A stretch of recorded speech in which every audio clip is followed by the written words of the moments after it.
ओम शांति। आज 14/5/1970 के अव्यक्त महावाक्य हैं। आज की मुरली का टाइटल है समर्पण का गुह्य अर्थ। तो बाबा ने आज खास कुमारियों के समर्पण पर यह विशेष क्लास कराई है। तो बाबा ने याद किया सभी कुमारियों को और कहा कि बाबा आज दर्पण लाए हैं सभी अर्पण में मुख मुखड़ा देखने के लिए कि अभी अभी सब समर्पण हो चुके हो। जिसने देह अभिमान को संपूर्ण समर्पण अर्पण किया होगा। तो बाबा ने कहा क्या बच्चे का स्वभाव अर्पण हुआ है। जो भी बच्चों के अंदर स्वभाव संस्कार है वो भी हमें अर्पण करना होगा, तभी जाके हमारा समर्पण होगा। बाबा ने कहा कन्या समर्पण समारोह मनाने आए हो ना, लेकिन बाबा दर्पण में देख रहे थे 3 बातें। तो बाबा ने आज वो 3 बातें कौन सी देखी। एक था स्वभाव समर्पण, और दूसरा था देह अभिमान का समर्पण, और तीसरा संबंधों का समर्पण। तो देह अर्थात कर्म इंद्रियों के लगाव को भी समर्पण हो। सभी को संपूर्ण मूर्त बाबा साक्षात्कार मूर्त देखना चाहता है। जो भी कुमारियां हैं उन सभी को बाबा चाहता है कि ये संपूर्ण मूर्त बन जाएं। और बाबा ने कहा देखो दहेज भी होगा, संपूर्ण सुहाग प्राप्त होगा। तो श्रेष्ठ भाग का दहेज स्वतः ही मिलेगा। तो सुहाग कायम रखने के लिए भाग को भी कायम रखना पड़ेगा। सदा सुहाग और भाग, सुहाग की निशानी होती है बिंदी और चिंदी, 2 बातें होती, इसलिए सुहाग अविनाशी हो और अविनाशी भाग भी हो। तो बाबा ने कहा इसके लिए 4 बातों का ध्यान रखना है। एक तो सदैव जीवन का उद्देश्य सामने हो, दूसरा बाप दादा का आदेश सामने हो, तीसरा संदेश, और चौथा स्वदेश।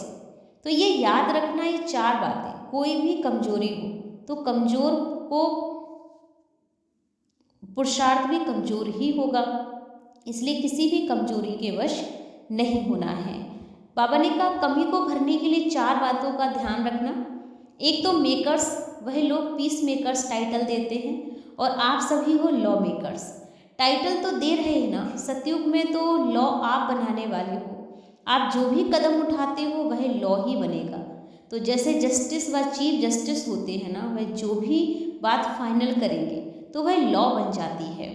तो यहाँ भी बाबा ने कहा सभी जो जस्टिस बैठे हो, माने जो भी हमारी दादियाँ दीदियाँ बैठे हैं बहनों का समर्पण कराने के लिए, तो वो कहीं ना कहीं जस्टिस हैं जो कि बैठ करके हमें इस प्रोग्राम के लिए तैयार कर रहे हैं और हमारा समर्पण कर रहे हैं। जो करेंगे वो हमारे लिए अच्छा ही करेंगे, विशेष ही होगा। तो जो भी हम करेंगे हमें देखकर और करेंगे। तो हमें याद रखना हमारे ऊपर बहुत बड़ी जिम्मेवारी है। तो सभी जो भी करेंगे अपने को अकेला नहीं समझना, हमारे भी पीछे सारी राजधानी खड़ी है, तभी सभी का स्वभाव संस्कारों का समर्पण हो जाएगा। तो बाबा ने कहा इसलिए कोई भी स्वभाव संस्कार अगर हैं तो वो अपने में पूर्ण रूप से समर्पण कर दो। बाबा ने कहा सतयुग में माता पिता राज सिंहासन पर नहीं बैठते, संगम पर कौन सा राज तिलक मिलेगा। सर्विस की जिम्मेवारी का ताज तो संगम की तख्त नशीन होने के बाद ही सतयुग के तख्त नशीन होंगे।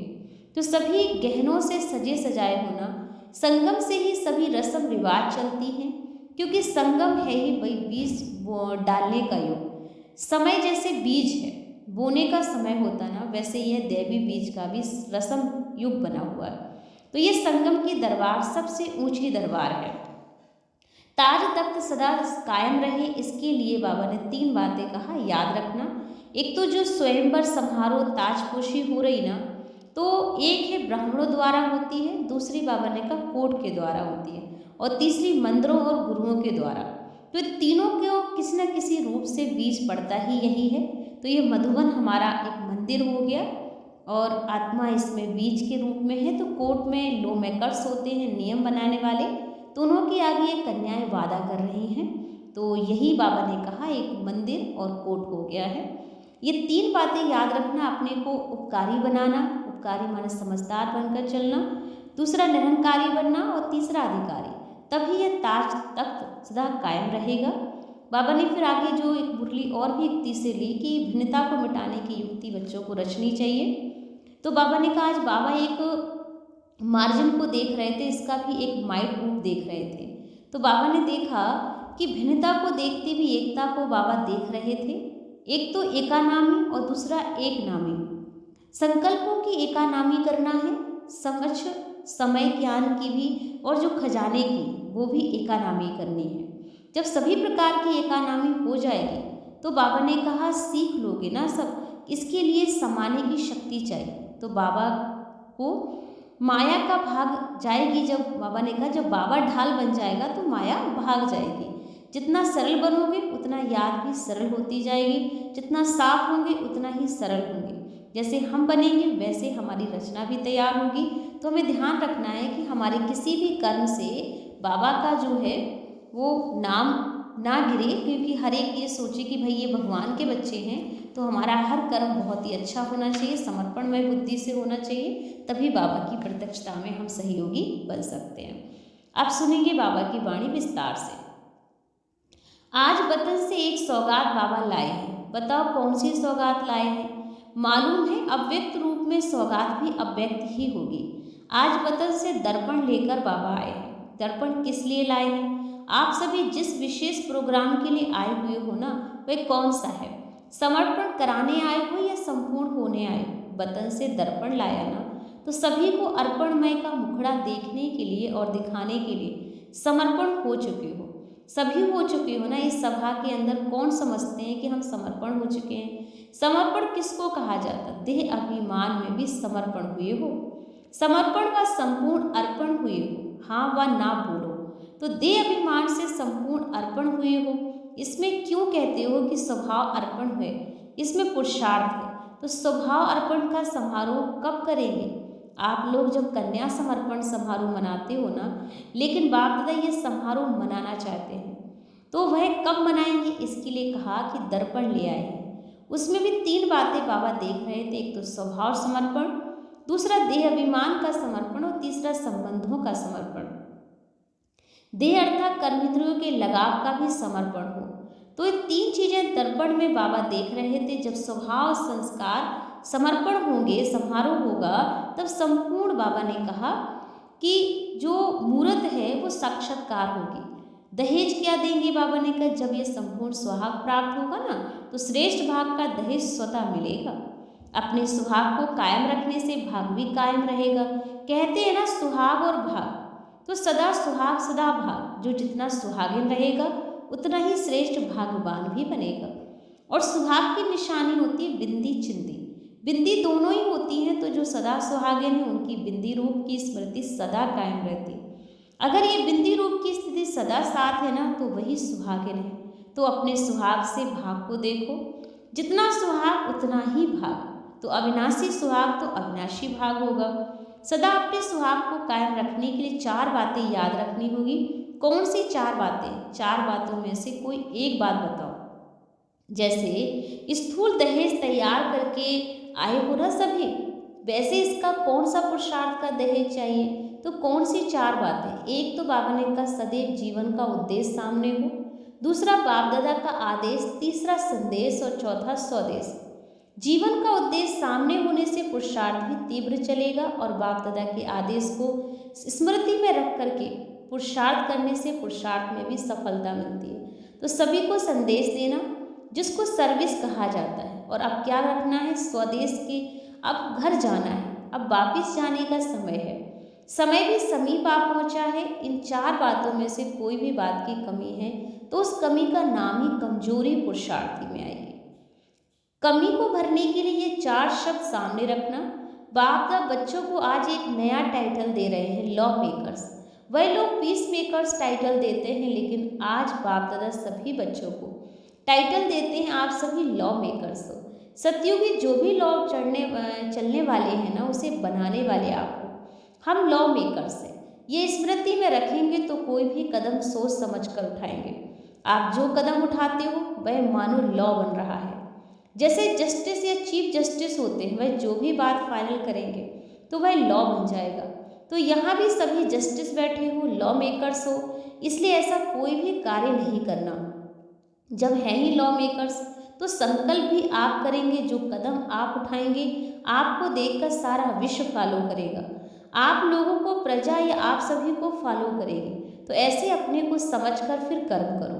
इसमें भी नंबर होते हैं, लेकिन तो सभी लॉ मेकर्स होना। आज बाप दादा इस सभा को देखकर हर्षित हो रहे थे। कितने लॉ मेकर्स इकट्ठे हुए। ऐसा अपने को समझकर चलते हो ना, इतनी बड़ी जिम्मेवारी समझकर चलने से फिर छोटी छोटी बातें स्वतः खत्म हो जाती हैं। स्लोगन भी, जो कर्म मैं करूँगा मुझे देखकर सभी करेंगे, ये स्लोगन सदैव याद रखेंगे, तभी कार्य ठीक कर सकोगे। अपने को अकेला नहीं समझो, आप एक एक के पीछे आपकी राजधानी चल रही है, वे भी आपको ही देख रहे हैं। इसलिए ये याद रहे, जो कर्म मैं करूँगा मुझे देखकर सभी करेंगे। इसमें क्या होगा कि सभी के स्वभाव संस्कारों का समर्पण समारोह जल्दी हो जाएगा। तो अब इस समारोह के स्टेज पर लाने के लिए जल्दी जल्दी तैयारी हर बच्चे को अवश्य पूरी करनी पड़ेगी। फिर बाबा ने खास कुमारियों को लेकर बात की कि आज 2 कुमारियों का समर्पण है, तो आज किस कार्य के लिए बुलाया है। सतयुग में माता पिता राज तिलक माने राज तिलक करते हैं, सिंहासन पे बिठाते हैं, और संगम पर कौन सा राज तिलक बाबा ने का करना है आपको, तो वो मालूम है। संगम का तिलक लगाया हुआ है, वह लगाना है। तो बाबा ने कहा संगम का तिलक कौन सा है वो ध्यान रखना है सभी बच्चों को। तो सर्विस की जिम्मेवारी का ताज है बाबा ने कहा। एक है तख्त, तो कौन सा संगम के तख्त नशीन होने के बाद ही सतयुग के तख्त नशीन बनोगे। तो सर्व गहनों से श्रृंगार कर लिया कि वह भी कर रहे हो, इस घड़ी गहनों से सजे हुए हो। संगम युग से ही भी सभी रस्म रिवाज आरंभ हो रहे हैं, क्योंकि संगम युग है सर्व बातों के बीज डालने का समय। जैसे बीज बोएंगे वैसा समय होता ना, वैसे हर दैवी रस्म का भी बीज डालने का एक संगम युग ही समय है। तो बीज रूप द्वारा सर्व बातों का बीज पड़ जाता है। उस बीज रूप के साथ साथ अभी भी सभी बीज डालने की मदद करना।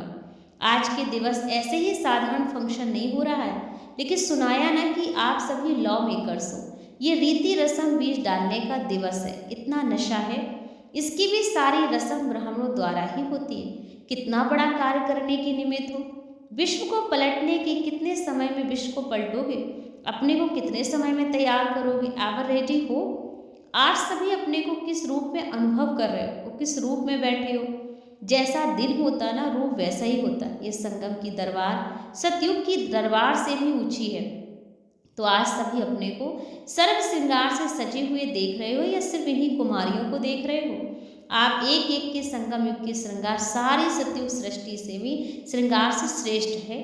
तो बाप दादा सभी श्रृंगारी हुई मूर्तियों को देख रहे थे कि सतयुगी ताज, इस ताज के आगे कुछ भी नहीं। संगम का ताज बड़ा हुआ है ना, तो ये ताज तख्त सदैव कायम रहे, इसके लिए क्या प्रयत्न करेंगे। इसके लिए 3 बातें याद रखनी है। ये जो भी स्वयंवर का समारोह होता है, ताजपोशी में जो भी रीति रस्म होती है, वह सभी यहाँ संगम पर किस न किस रूप में होती है। मालूम है आज की दुनिया में क्या रीति रस्म है, कितने प्रकारों की रस्म है। एक होती ब्राह्मणों के द्वारा, दूसरी होती कोर्ट के द्वारा, और तीसरी मंदिरों और गुरुओं के द्वारा। तीनों ही रस्मों का किस न किस रूप में यहाँ बीज पड़ता है। तो ये मधुबन घर भी है, चेतन मंदिर भी है। इस मंदिर के बीच आत्मा और परमात्मा की लगन होती है ना। साथ साथ कोर्ट का भी जो रिवाज होता है वह भी यहाँ से ही शुरू होता है। सुनाया ना कि आप लॉ मेकर्स हो, इन्हों के आगे ये वादा करेंगे तो ये कोर्ट भी हो गई। तीनों ही रस्म इस संगम युग पर ही अलौकिक रूप में होती है, जिसका यादगार स्थूल रूप में चलता है। अच्छा, 3 बातें बच्चों को कौन सी और भी याद रखनी होंगी। एक तो अपने को अपकारी समझकर चलना, माने उपकारी समझकर चलना। दूसरा निरहंकारी, और तीसरा अधिकारी। अधिकार भी सामने रखना होगा और निरहंकार का गुण भी सामने रखना होगा। तो उपकार करने का कर्तव्य भी सामने रखना। ये 3 बातें सदैव याद रखना। कितना भी कोई अपकारी हो, लेकिन अपनी दृष्टि और वृत्ति उपकारी हो। अधिकारी भी समझकर चलना है, लेकिन निरहंकारी भी। जितना अधिकारी उतना निरहंकारी, तब यह ताज और तख्त सदैव कायम रहेगा। तो बाबा ने कहा समझा सभी ने कि हमें कौन सा पुरुषार्थ करना है। तो ये कुमारियों के प्रति बाद में बाबा ने कुछ हमें छोटी सी एक क्लास और भी कराई, भिन्नता को मिटाने की युक्ति। वो भी बाबा के 21/5/1970 की ही बात थी।